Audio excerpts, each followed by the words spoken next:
శుభోదయం రైతు సోదరులారా, ఈరోజు మనం సిరంగిపాలెం పెరంగిపురం మండలం పల్నాడు జిల్లానే గుంటూరు జిల్లా సిరంగిపాలెంలో ఉన్నాము. గోవిందరెడ్డి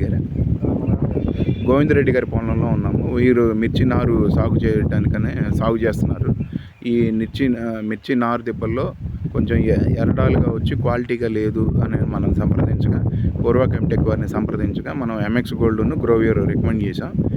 ఇవాళకి 5 రోజులు అవుతుంది. దాని రిజల్ట్ ఇవాళ వాళ్ళ అబ్బాయి ఉన్నారు చేలో, వాళ్ళ అబ్బాయిని అడిగి తెలుసుకుందాం. చెప్పండి రాము గారు. అంటే ఇది కొట్టక ముందు ఎలా ఉందంటే కొంచెం ఎరడాలుగా ఉందండి. అది ఎట్లా అంటే అట్లా అంతకన్నా దారుణంగా అంటే అట్లా ఉంది కదా, అట్లా ఎరడాలుగా ఉంది మొత్తం.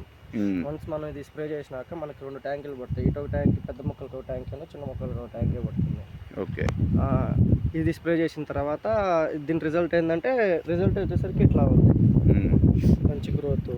మీకు ఇప్పుడు కొట్టక ముందు కొట్టిన తర్వాత తేడా అనేది మీకు క్లియర్గా అర్థమవుతుందా? క్లియర్గా అర్థమవుతుంది కదా, మీరు వచ్చినప్పటికి ఇప్పటికి చాలా డిఫరెన్స్ ఉంది. అంటే మాకు కాదు, మీకు అనిపించిందా? ఓకే, మీరు కూడా ఉన్నారు కదా. అవును, నేనున్నాను. అంటే మీ మాటల్లో తెలుసుకోవాలని కదా మా రైతులు. ఫస్ట్లో ఎట్టుందంటే మనకి అలా ఉంది. ఓకే, ఎర్రగా ఉంది చూసినారా, కొంచెం పల్స్గా ఉండి క్వాలిటీ లేకుండా కొంచెం ఎర్రడాలుగా ఉంది. అప్పుడు అలా ఉంది, ఇప్పుడు ఇలా ఉంది. అది డిఫరెన్స్ అప్పటికి. ఇప్పుడు ఎంఎక్స్ గోల్డ్ ఇది కొట్టిన తర్వాత మీకు క్వాలిటీ కానీ పెరుగుదలలో కానీ ఏమన్నా బాగానే ఉందా? బాగానే ఉంది. ఇదే కదా అప్పుడు మనకి ఇంకా చిన్న మొక్క. ఇది ఎవరన్నా వాడుకోవచ్చు అని అడిగితే వాడుకోమని చెప్తారు మీరు? వాడుకోవచ్చు, ధైర్యంగా వాడుకోవచ్చు, ఇబ్బంది ఏం లేదు. ఓకే రాము గారు, మీకు మీ నాన్నగారికి మా పూర్వ కెమిటెక్ తరఫున ధన్యవాదాలండి. ఓకే.